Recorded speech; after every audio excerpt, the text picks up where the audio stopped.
On this week's episode of the Ryan Canfield Show, we break down the aftermath of the game and the rest of rivalry week, and then we get into the coaching carousel, the updated Heisman race, a preview of Champ Week, and then the hot grind of the week presented by Milner Haufen Tools. All of that is coming up on episode 8 of the Ryan Canfield Show.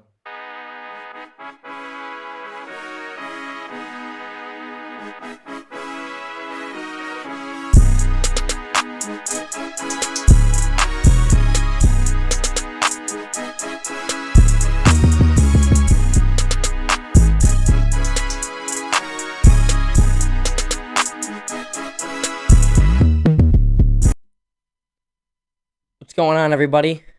Welcome to episode number 8 of the Ryan Canfield Show.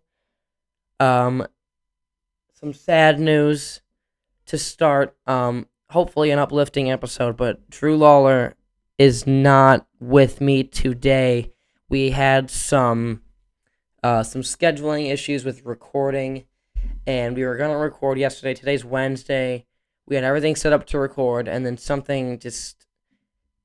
We had some issues. Not us as a tandem or a partnership. It's just you weren't feeling right, and I wasn't feeling right. Well, I'll say that I wasn't feeling right, and Drew's got some stuff to do today. But the show must go on, and just want to say I appreciate all you guys for listening.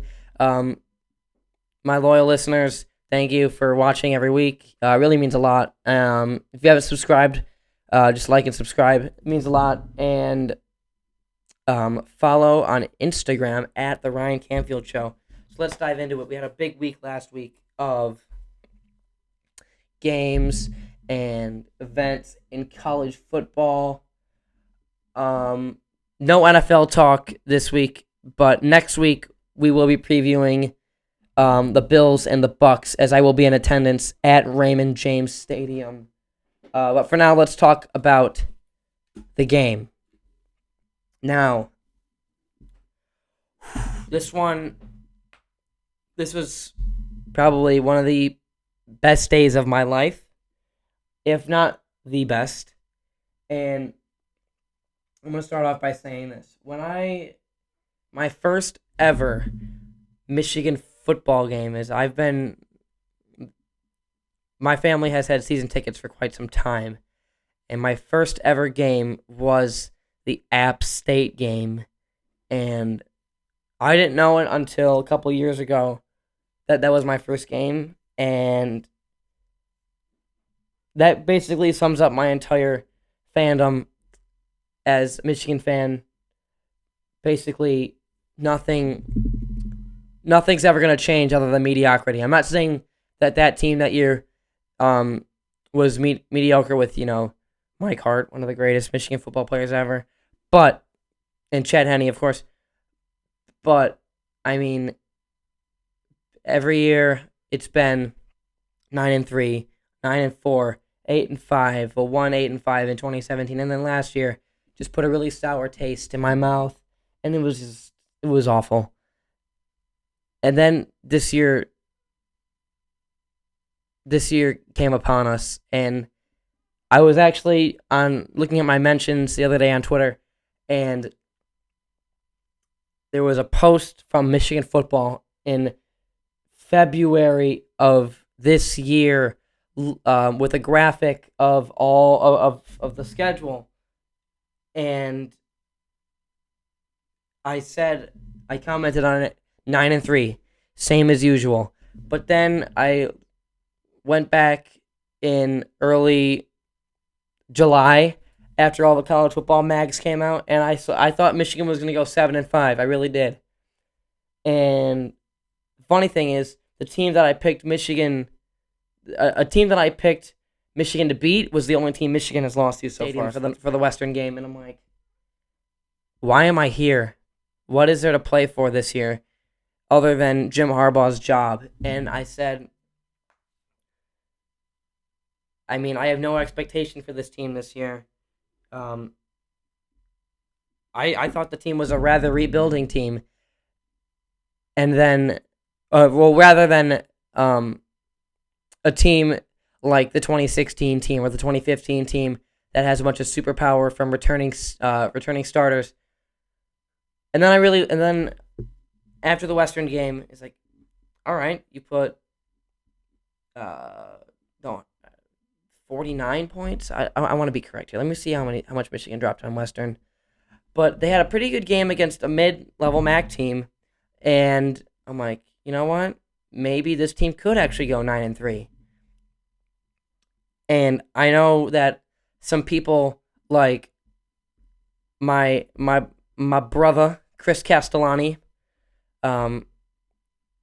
he said that he had a prediction of like Michigan being like an 8-4 team, and as it went on and on and on this season, everything just got gradually better and better and better until the Michigan State game. So Michigan puts 47 points up against Western.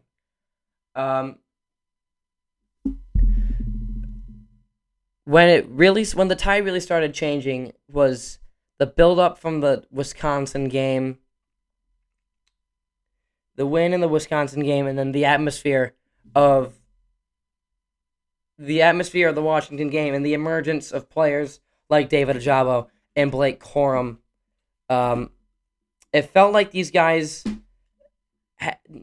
thought that they had a chance this year, and boy, did they. I mean, it's just crazy to see where Michigan's at now than where I thought that they would be. And then, as I just said, the Wisconsin game, I didn't think Michigan was going to win that game, regardless of how good Wisconsin was. Wisconsin could have been 0-4, 4-0, but they were 1-3 at the time, and now that win has aged super well. And when they won that game, it's just like after the jump around, and it just showed all the swagger that this team had, and then they're like, well, everybody's going to doubt them, but they're still going to play their hearts out, and it lit some sort of fire.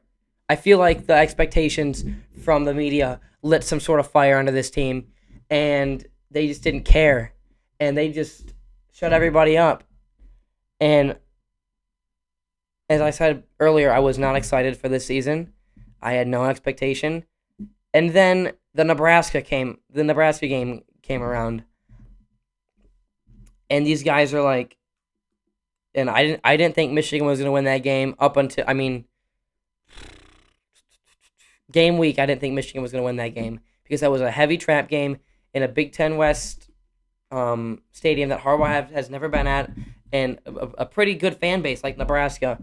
Turned out to be a great Scott Frost day, if you know what I'm saying. But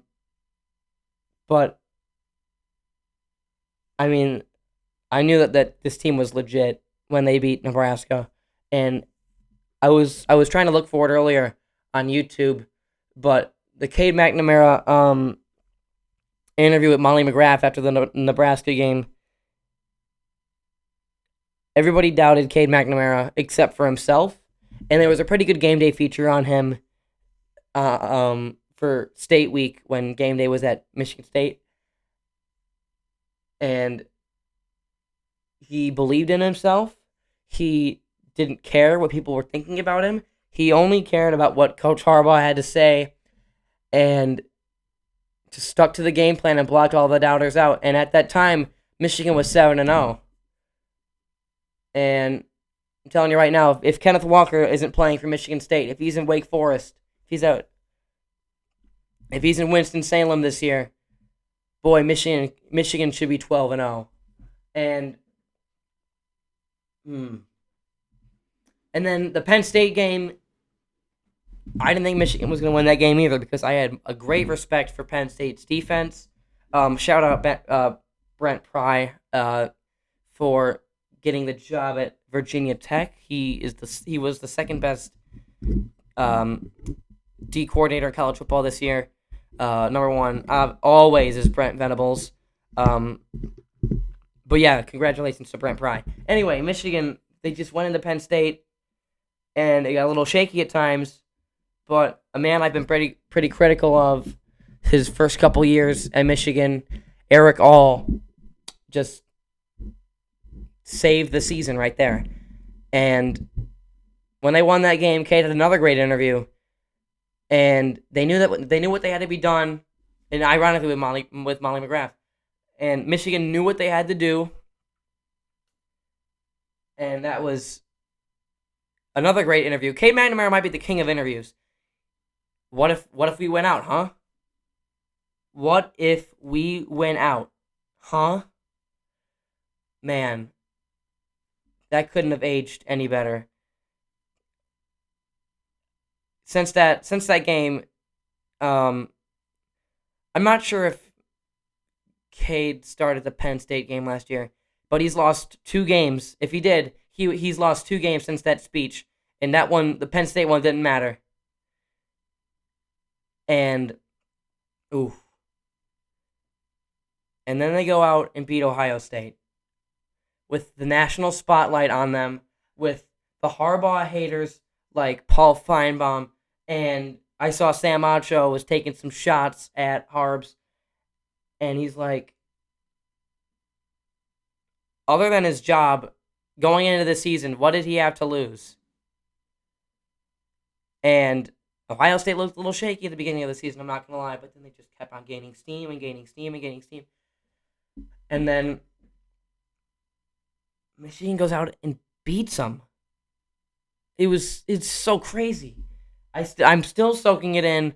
I know this podcast should have came out a long, long time ago, a couple days ago, when I had when the reactions to the game were fresh in the brain, and I had a lot of more tearful thoughts, I will say, because, man, it felt so good. I've never been more proud to call myself a Michigan fan, because with the whole national spotlight, and I just said, at game day, and with Big Noon there, with Gus and Joel, it was their time, and they did it. And now they have a chance to go win a Big Ten championship. And if you would have told me that at the end of last season and at the beginning of this season that this Michigan team would be playing for a Big Ten championship, I would have called you crazy. I would have called you crazy. And they're doing it this Saturday against an Iowa team that we'll get into in a little bit. But it's great just to soak it in. I mean,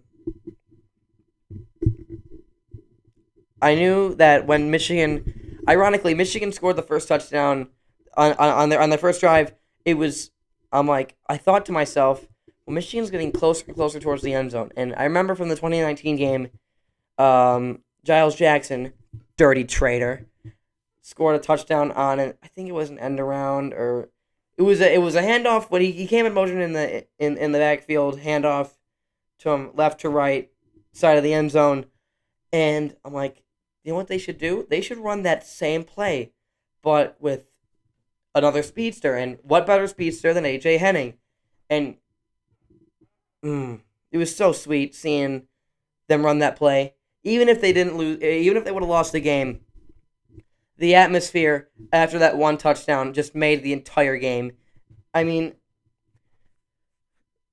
as the game kept on going on and on and on, I wouldn't have been mad if they lost that game, because they played so well. And at the beginning of the year, I thought Ohio State would really hang 100 on Michigan.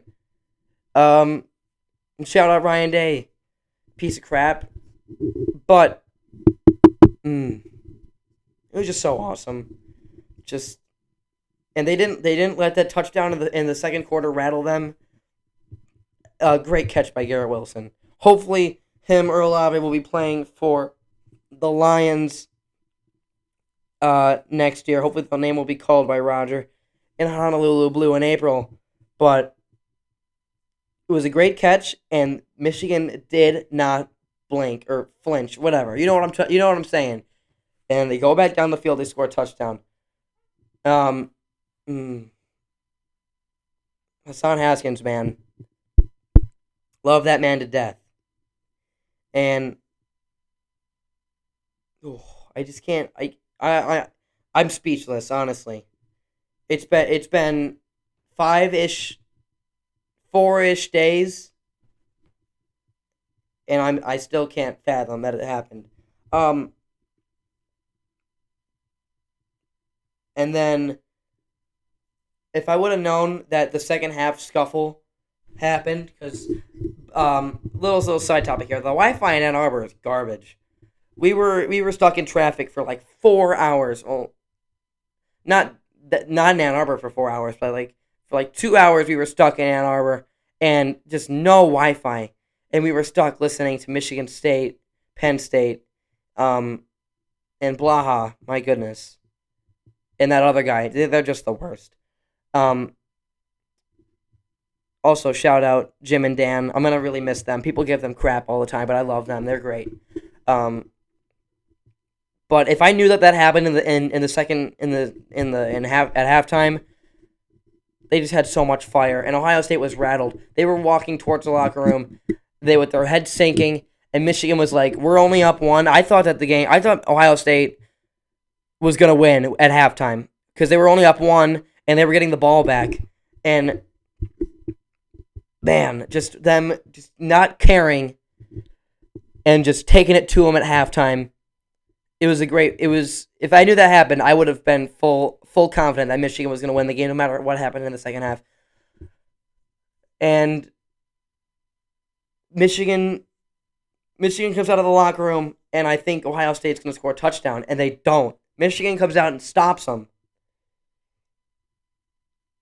And I felt really confident, excuse me, after the touchdown, after the stop. And just the fear of this Ohio State defense, which makes me feel a little bit better, or offense, excuse me, makes me feel a little bit better about the Iowa game, is that Iowa's offense is garbage. This will be a little bit of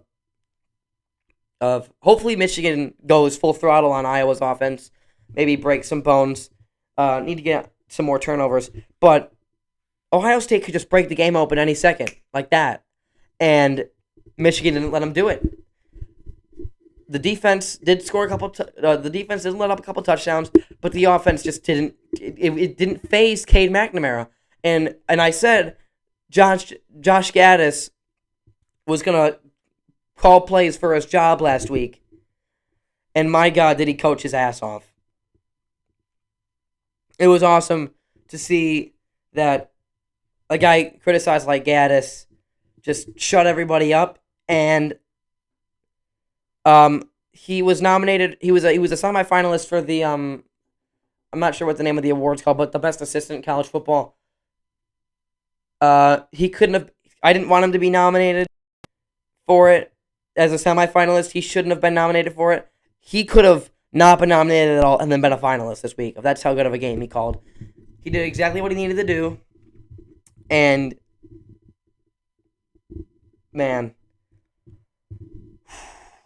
I still can't believe it happened. Anyway, so the game ends. Oh, I wouldn't go that far. So it's 35-28. I'm on the edge of my seat. Michigan's got to score a touchdown to put it on ice because the clock. Ohio State still had 3 timeouts at this point, and the clock was going down pretty slowly. Anyway, Michigan's driving down, and after Hassan Haskins' huge run and then the hurdle, he scores a touchdown. And then I looked over to my mom standing to the left of me. I gave her a hug and I let it all out, man. It was just such an emotional game for everybody that's been waiting 10 years for that moment. It was awesome. It was just no better feeling, and it's been 2 great football seasons this year with my high school season. Shout out to all my boys who put on a show this season.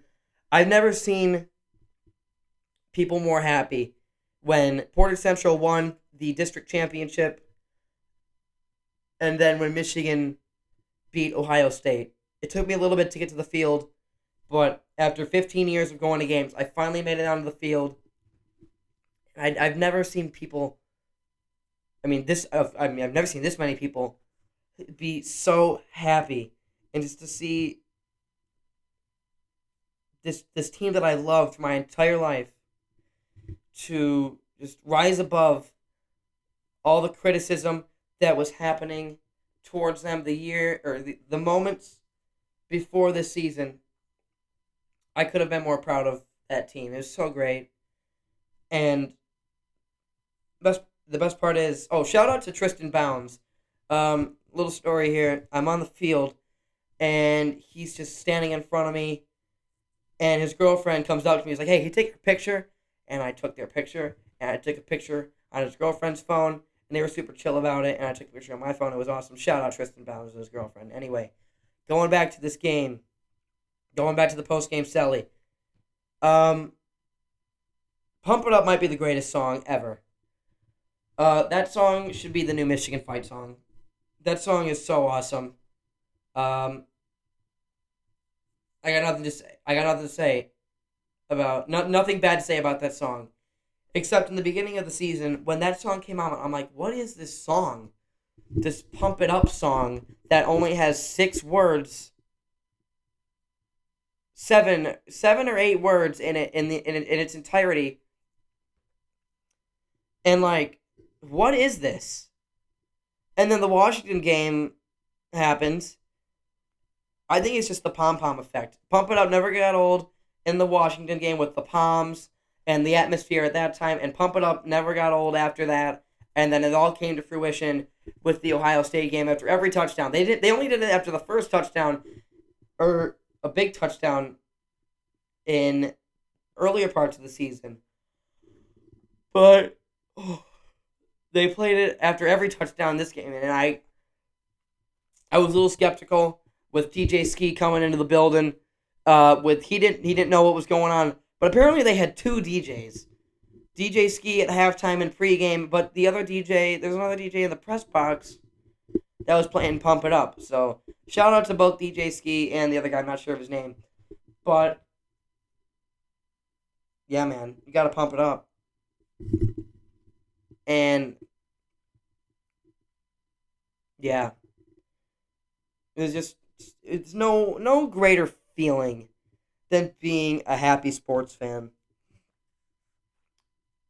Being a Detroit sports fan and a Buffalo Bills fan, this is like, ooh, if they win on Saturday, I'm gonna go ballistic. And the best part about this whole thing is that they're not done yet. Still got a long way to go.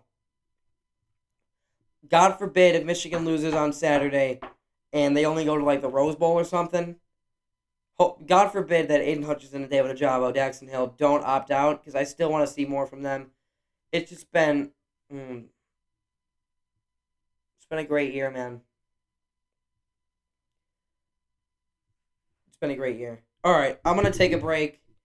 Let me go get some water, and then I'll be right back with a preview of Michigan-Iowa Big Ten Championship. All right, we're back for the Michigan-Iowa preview, and here's what I gotta say about Iowa. I know Iowa's offense has not been the best in the Big Ten this season. I've been very critical of Spencer Petras, and I know they had another quarterback play some snaps. Not sure of his name. I'm Googling right now. But Spencer Petras played like garbage against Purdue. Alex Padilla. I'm not sure who's going to start. I'm not sure if Spencer Petras is hurt or if he just got benched. But he's been playing not the greatest. And Iowa's offense has not been good at all this year. Outside of Tyler Goodson and Charlie Jones, there are 0 threats on this offense. And I don't think Michigan will have any trouble. Michigan will not have any trouble with this offense. But they should still take it 100%. They need to play this game like it's the Ohio State game, because Iowa's going to come out inspired, and they're going to come out inspired because it's a Big Ten championship game. Iowa's playing for a chance to play in Pasadena and spoil Michigan's chances. Or either way, I think I'm not sure who goes to Pasadena. A 2-loss Michigan team or a Big Ten champion Iowa. It's just, Okay, moving on. So, Spencer Petras, not the greatest. Michigan needs to give 100%. And then Tyler Linderbaum, Michigan needs to take control of the line. And Tyler Linderbaum, that's basically all you got to do to beat this Iowa team. Aiden Hutchinson's got to get pressure and show why he is a Heisman candidate. We'll get into the Heisman stuff later, but if Aiden Hutchinson has a great game and Alabama loses, I think Aiden Hutchinson locks up the Heisman. I really, really do. And if they give it to C.J. Stroud, that's awful. It's really bad. So more Heisman stuff later, but Aiden Hutchinson, David Ojabo, everybody's got to play their best and prove why this Iowa offense is so bad. All right, and then Iowa's defense. Iowa's defense has gotten some points scored on them a little bit this year. I'm gonna look up their schedule. I've only seen Iowa play one. I've only seen one full Iowa game. That was the Purdue game, and that does not give a pretty good lasting impression. Knowing that Iowa gave a ton of points up in that game, but I know that their defense is good, and because it's been talked about among the Big Ten, and they have a lot of great Big Ten, all Big Ten players that just came out a couple days ago. And I think it will be a real test for Cade McNamara in a big game. And I'm not gonna lie, I was feeling pretty confident about this game, and then I went on break at work and watched. I promised myself I wasn't gonna watch any preview videos. I wasn't gonna watch any pregame and analytical statistical things, but I watched it and I got scared. Really, this Iowa's playing spoiler here. They're playing. I mean, say what you want about Harbaugh beating Ohio State, and all of that is shunned out the window. You still got to win this game. It is unexcusable if Michigan doesn't win this game. And let's check out the scores from this Iowa defense. So they gave up 6 points to a bad Indiana team, 17 points to Iowa State, who's fell off. Had some trouble with Colorado State. The defense didn't. The offense had some trouble with Colorado State. Gave up 14 to Maryland, about what Michigan gave up. Gave up 20 to Penn State, almost about what Michigan gave up. Gives up 24 points to Purdue, which, I mean, if Iowa has a better offense, they could have won that game. So I think that this game is in the fault of Iowa's offense and not really on Iowa's defense, because, I mean, giving up 24 points to Purdue is pretty reasonable for some teams. Like, I wouldn't be mad if Michigan gave up 24 points to Purdue. I wouldn't be mad. I mean, let's see. Yeah, so Michigan State gave up 29 points to Purdue's offense. Ohio State gave up 31, which is some garbage time stuff, so I'm not really going to count that. Minnesota's defense gave up 13, and then Notre Dame's defense gave up 13 as well. So I'm seeing this Iowa defense, and they got some good players, and I'm checking the Big Ten. Apparently the Big Ten just took down this post. Hold on, I'm gonna refind it. Because refind is totally a word. I'm gonna find it again. The Big Ten took down. I think I know why they took it down. I think in one of the graphics it said that Xavier Henderson played at Michigan. He plays at Michigan State. But here we go. So 2021, all Big Ten. This is offense, defense, right here. Nope, this is not. There we go, defense. So you got first team. You got Dane Belton and Riley Moss. I've heard a little bit about Riley Moss. I have not heard much about Dane Belton.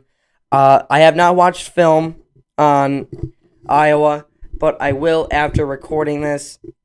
And then a guy I've heard about, probably the best player that has a threat to Cade McNamara is Zach Van Valkenburg. He's a beast. And then Matt Hankins is second team for the defensive backs. So that's going to do it for... So we got 2 on first team, 2 on second team for Iowa, and they're all downfield. Well, basically, you got 3 defensive backs.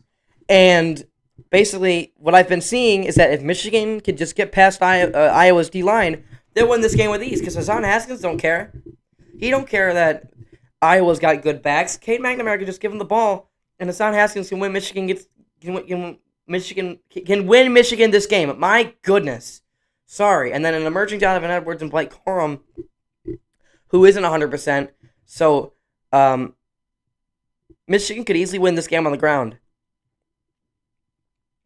And honestly, I think Michigan's run game could win their game solely on the ground against Georgia. That's how good I think Michigan's run game has been and is throughout this whole season. Hassan Haskins has paid his dues. People are talking about the NFL now with the season ending with opt-outs and coaching changes. Hassan Haskins deserves to go to the NFL. He has paid his dues. And a guy that I don't think that's really ready for the NFL, like David Ojabo, he's still going to go. Hassan Haskins is ready. He deserves to go. He deserves to get a bag. So, but he's not done yet. So I think he can maybe put Michigan on their entire back, or the entire Michigan team on their back, with help for the offensive line. The offensive line has been playing fantastic. No complaints from super senior Andrew Vastardis. And then Ryan Hayes, Trevor Keegan, Gus on Hassan's 5th touchdown. Gus shouted all of them out. Great job by the offensive line getting recognition. And then I have in my notes here, Hassan Haskins can penetrate any defense he wants, as I just said. But Michigan might need to win this game over the air as well. And I'm thinking of players that have, players like Eric All, Donovan Edwards, Andrew Anthony, Cornelius Johnson, players that have, the only one I'm thinking of that has broken out in downfield minus 1 game is Eric All. Eric All has played a fantastic second half of the season, and that's not no credit to oh my God, discredit to Andrew Anthony, Cornelius Johnson, but mainly because Cade McNamara isn't throwing it to Andrell or Cornelius Johnson. That just shows how deep Michigan's receivers are. But I think Michigan could run that touchdown that Andrell scored against Michigan State, get him over the middle, and just zoot past the defense and take shots downfield to Cornelius Johnson. He's had a couple issues with drops, but I'm not worried about that. He's experienced, and I think he can rise above it. And then Donovan Edwards playing as a true freshman in the Big Ten championship game gives me hope for the future, and I think Michigan can go back to the wheel routes that they were giving them in Maryland and they were looking for in the Ohio State game. And then I said receivers need to make plays. So that's basically my assessment of Michigan, Iowa. I know I'm not some expert, but that's just what I'm expecting. I think Michigan needs to play this game. As I said earlier, Michigan needs to play this game like it's Ohio State, like it's a Georgia, like it's a semifinal, because it's just a playoff quarterfinal. It's just the winner. If Michigan loses, the winner doesn't go on to the playoff. So I'm excited to see what happens. I couldn't be more excited to watch a game from this team, and knowing that they can win this game, and if they don't, it will be a major party pooper. I know the season's already a success. It was a success before the Ohio State game. The magnitude of the success of the season is not even able to be measured, because it's just been such a great season, and I didn't expect them to make it this far, as I said earlier, and it's just been such a W of a season. it would just be a real bummer if Michigan didn't win a title and cement themselves into the first playoff. So I'm going to take another break. When we come back, we'll preview all of the games and the Heisman race. So, yeah, stay where you are. All right. I don't think I said it in the end of the last segment, but now we're going to talk about the coaching carousel. So some names that are on the move are Billy Napier, formerly of Louisiana, I believe, is now headed to Florida. When I wrote this script on Monday, or outline on Monday, two of the names are Sunday. I wrote down Billy Napier's name by itself. I didn't know that the two of the biggest programs in college football will sign somebody. And those people are Brian Kelly, who was introduced earlier at LSU, and Lincoln Riley at USC. So, Brian Kelly, I don't know why he left so early, because it's a real D-bag thing because Notre Dame season isn't down the tubes yet. I don't know why would he leave so early? Of course you would want to go to LSU, but why would you go so early? That makes no sense to me. Because, you could lead Notre Dame to the second playoff in back-to-back years and maybe contend for more money at LSU. But, he was going to take the job no matter what, which is... I'm not harping on him for taking the job. I'm harping on him for giving up on his team so early. And I fully expect Notre Dame to go with Marcus Freeman as the interim, who's done a great job as defensive coordinator. I know Tommy Rees is the offensive coordinator. He's done a great job this year, rebounding Notre Dame from a pretty big letdown. Well, not really a letdown, but Notre Dame was buried halfway through the season, and then they just kept on beating teams, mediocre teams, but they kept on winning and winning and winning and winning, and now they're close to the playoff. They're at Oklahoma State, and they're a pick your poison loss from the playoff. If any team loses, besides Georgia, Notre Dame's in.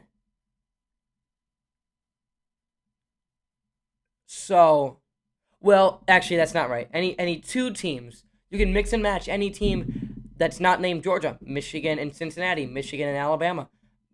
Alabama and Cincinnati. Then you're in, because Oklahoma State is obviously what would be a conference champion. Well, that's a spoiler for my pick earlier, but I think Oklahoma State wins the Big 12. So then the next two in line move up. If you pick your poison on two losses, hopefully that doesn't happen. Hopefully Michigan and Cincinnati cement themselves as playoff worthy with wins this week. But yeah, screw Brian Kelly for leaving. I'm not a Notre Dame fan. One of my buddies is a Notre Dame fan, and I'm not gonna lie, I feel like I'm not, as a Michigan fan, it's pretty okay for me to hate on Notre Dame, but I feel bad for Notre Dame and their fans, because if you're in one of the 6 teams in contention for a playoff berth, and your coach just ends up and leaves, that is something to be sad about, I wish that I never wish that on any team. As for Lincoln Riley, his season's over. Players are going to opt out. Players are going to transfer, as we've seen already. I think Spencer Rattler was out the door either way this year. If he stayed, if Lincoln Riley stayed, or if he left, I don't think Spencer Rattler goes to USC because they got Jackson Dart, Malachi Nelson, decommits from Oklahoma to USC, and Jaden Hazelwood, who I think would be a pretty good fit at Michigan, is leaving as well. So, Lincoln Riley, I don't have a grudge on Lincoln Riley as much as I do on Brian Kelly, because, it was the right time to leave. I do think that I saw a TikTok from Jack Mack from Barstool on the Unnecessary Roughness Instagram account of how this could have been going on for a while, because early signing day is coming up, and you want to have, because USC's been ready. They haven't been bowl eligible for some amount of weeks now. So they've been ready to hire Lincoln Riley whenever he's ready. When Oklahoma was getting their second loss, they had the papers out, and I mean, that's what happened. So no shade to Lincoln Riley. I know Oklahoma is in shambles right now, but if you turn down $100 million, $10 million a year to coach something do something you love and coach football, if you turn that down, you're lying to yourself. So, and what's funny is that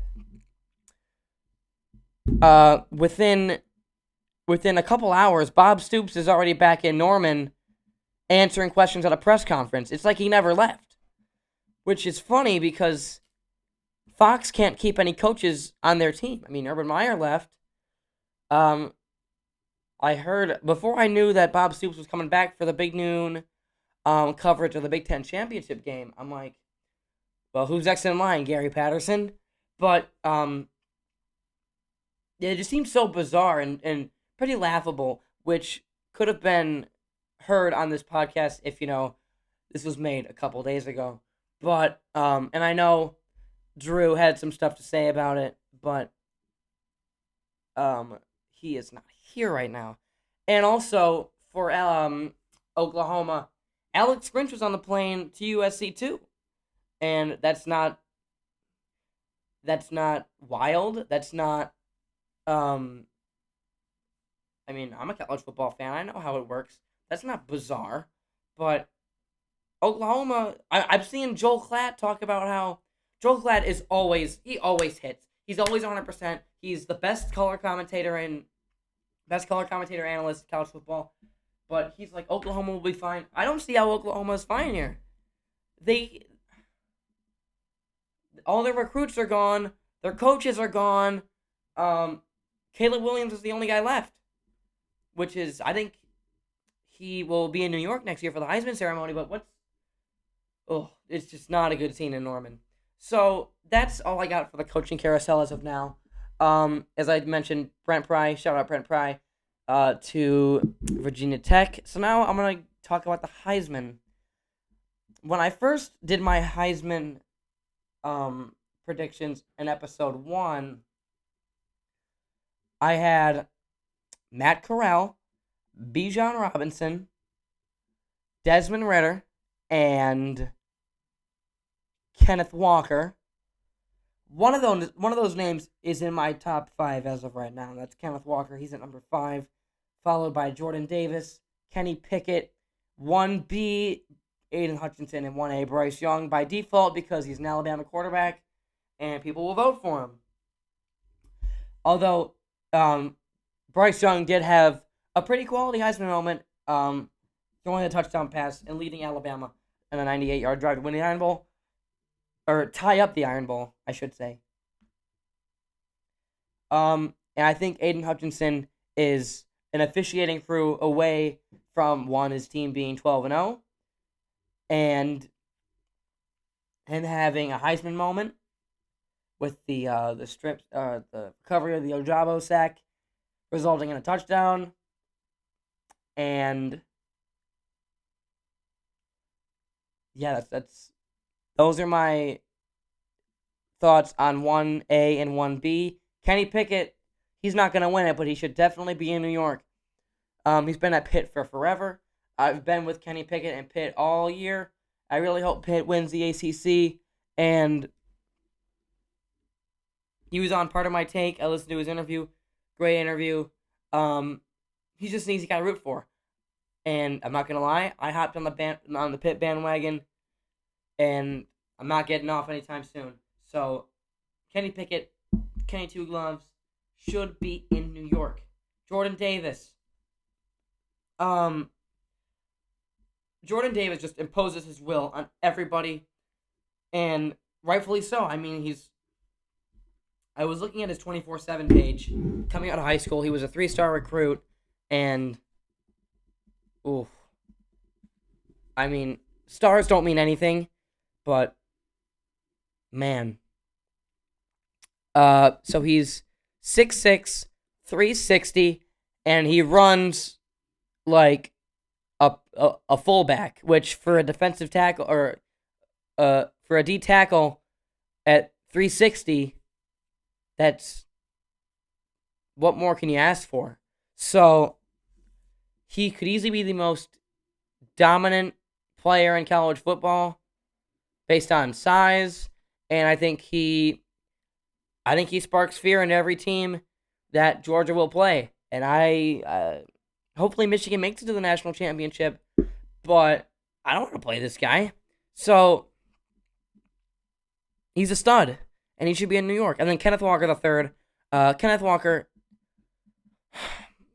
seeing that Mel Tucker won Big Ten Coach of the Year, I don't understand why you give it to Mel and not Harbaugh, because Kenneth Walker has carried this Michigan State team, from the first play from scrimmage this season.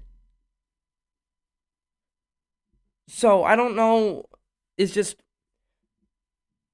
I think that he should be in New York. I've heard a lot about the vision that he had in New York at the Heisman ceremony, winning the Heisman. But Kenneth Walker has been Michigan State's heart and soul all season, and you can't change my mind on that. I'm sorry. Sorry, Mel Tucker, but you should not be Big Ten Coach of the Year. All right, and then Drew, I had a template here for Drew to make his Heisman list. He would probably have George Karlaftis, David Bell, Aiden O'Connell, and then Bryce Young, Aiden Hutchinson probably in his top 5. All right, it's time for the hot grind of the week. Stepping away from college football. This is the definition of a hot grind. As you may know, Javi Baez, the newest member of the Detroit Tigers. We haven't talked much about the Tigers this podcast. I know it's in the thumbnail and the logo, but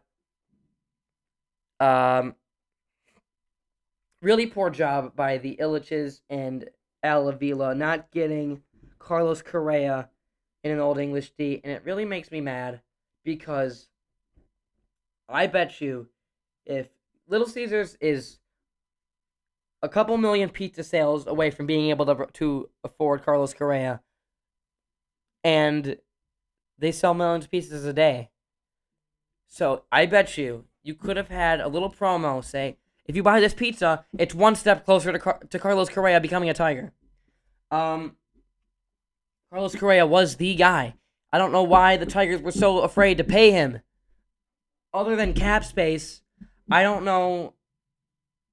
It just makes me just the Detroit pro sports general managers, other than Brad Holmes, who I think did a fantastic job with Dan Campbell and drafting Penei Sewell. They just have an everlasting dud.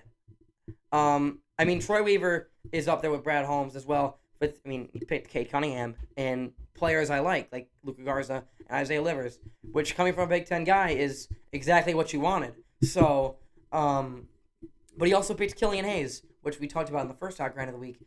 But former GMs in Detroit, like Dave Dave Dombrowski and Joe Dumars and Bob Quinn. It's just they always lack the power to make the right choice.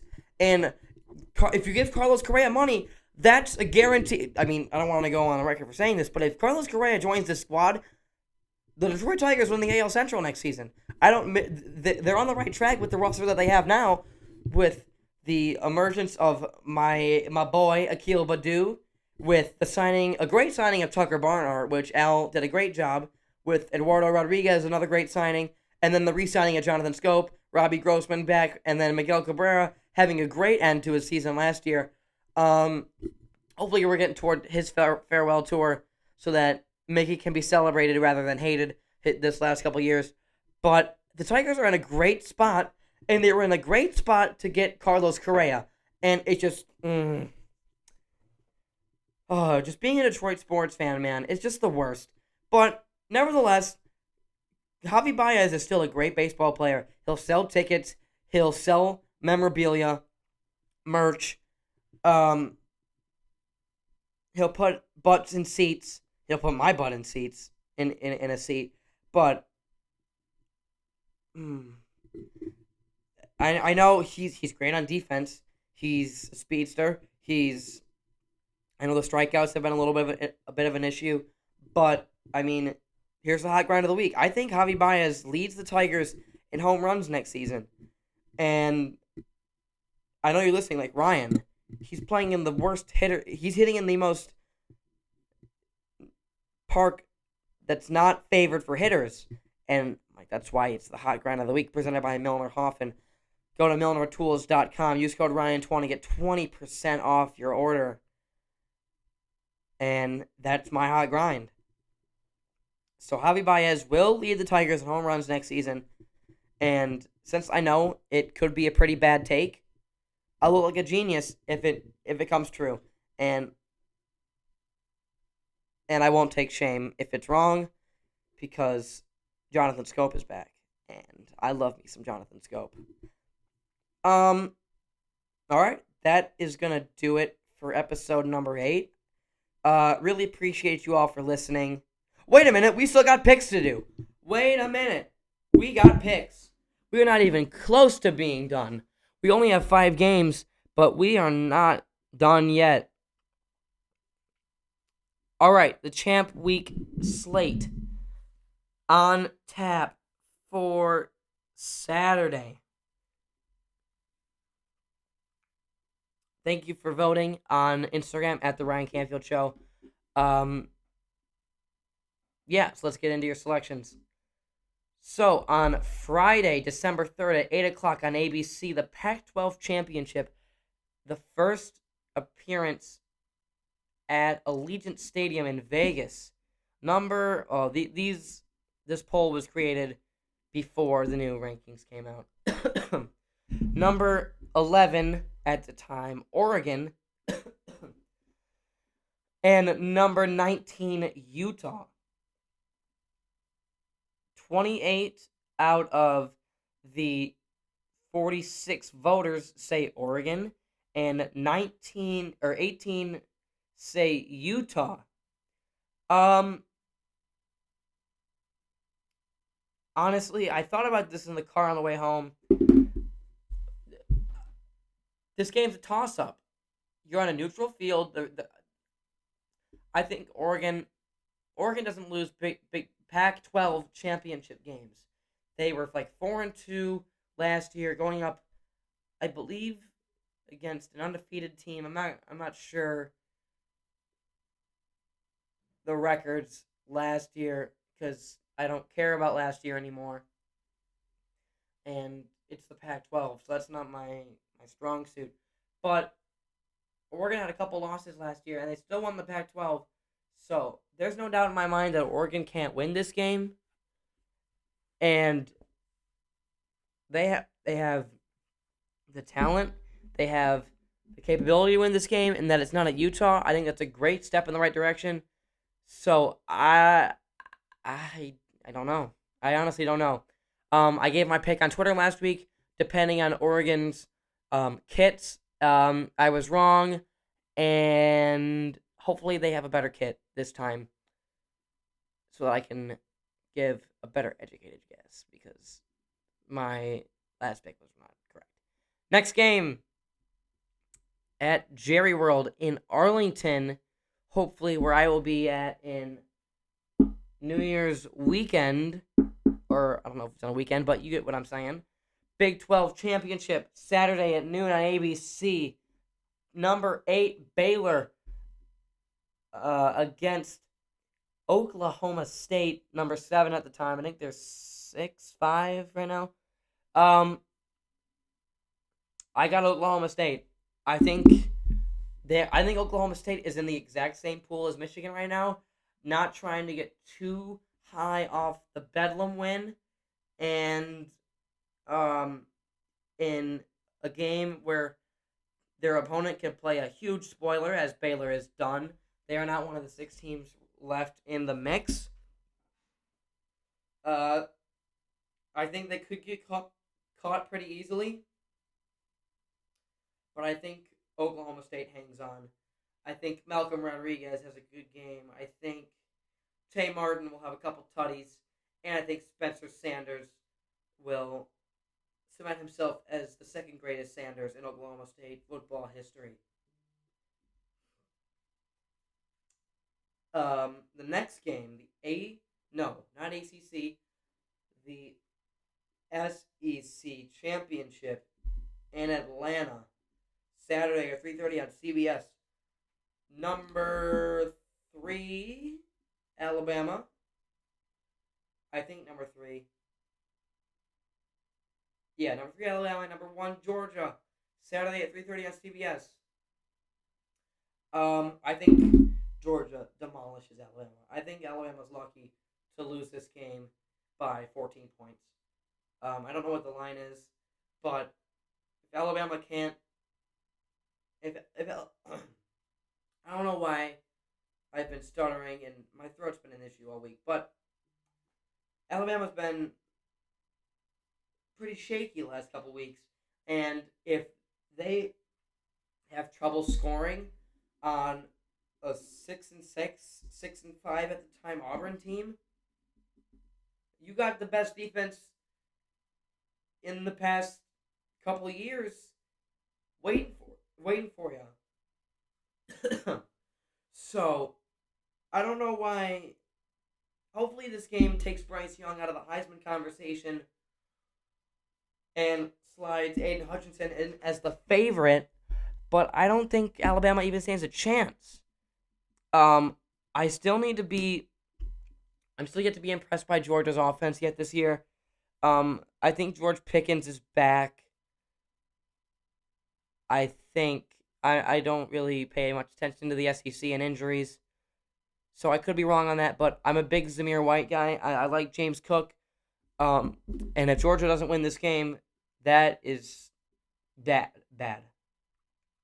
Okay, so the ACC Championship, Saturday, 8 o'clock on ABC. I wrote Fox in the poll, but that is not correct. My Pitt Panthers and the number 18 Wake Forest Demon Deacons, majority of the poll does favor Pitt, and there's no reason why I don't not take Pitt. I love Pitt. I love Kenny Two Gloves, Jordan Addison, a Bolitnikoff semifinalist. Yeah, Pitt wins this game. And finally, the Big Ten Championship. Number 2, Michigan. And not sure Iowa's ranked, but at the time of the poll, Iowa was ranked number 16.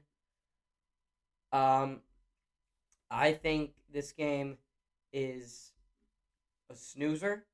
I think Iowa's defense figures out Michigan's offense early. I think Michigan's defense plays very well. It's a defense-on-defense game. Whatever offense breaks through wins this game, and I think Michigan will pull away late in the second half. As I said earlier, there's no reason not to win this game. There's no reason why you lose this game. You're on such a great high. The season is already a success, but you have a chance to silence the haters to the bigger extent. Harbaugh hasn't been able to beat his rivals. Harbaugh hasn't been able to beat Ohio State. He beats Ohio State. Well, Harbaugh came close to beating Ohio State 2016, didn't make it to the playoff. And you know why? Because of Iowa. So, I mean, you win this game, this Michigan team will be immortalized. There is no reason, there is no excuse for Michigan to lose this game. I think they'll win, but it'll be a fun one. So, those are my picks. If you really want to see my pick of the Pac-12 championship, check my Twitter at RPC versus the World. That is going to do it for episode 8. Also tonight, Michigan basketball plays North Carolina. I'm not excited for that. Michigan basketball. Ugh. But, I mean, Michigan's a football school. I'm just kidding. So, yeah, that's going to do it for episode number 8. Appreciate you for listening. Go like, subscribe, drop a comment if you enjoyed. Follow on Instagram. And, yeah, that's going to do it for episode number 8. And I will see you guys in the next one. Go Blue. All right, we were originally gonna have this. Oh my God. We were originally gonna have this episode recorded in the PC Stampede lab today in front of a live studio audience, and we had a special intro that didn't get pushed out to the beginning of today's episode. As I'm recording in the studio, in the RCS studio. So, Taylor, if you're listening, if you made it this far, you're welcome. On this week's episode of the Ryan Canfield Show, the boys break down the aftermath of the game and the rest of the rivalry week, and then Ryan and Drew get into the coaching carousel, the updated Heisman race, champ week, and then the hot grind of the week. All in front of a live studio audience. It's all coming up on episode 8 of the Ryan Canfield Show.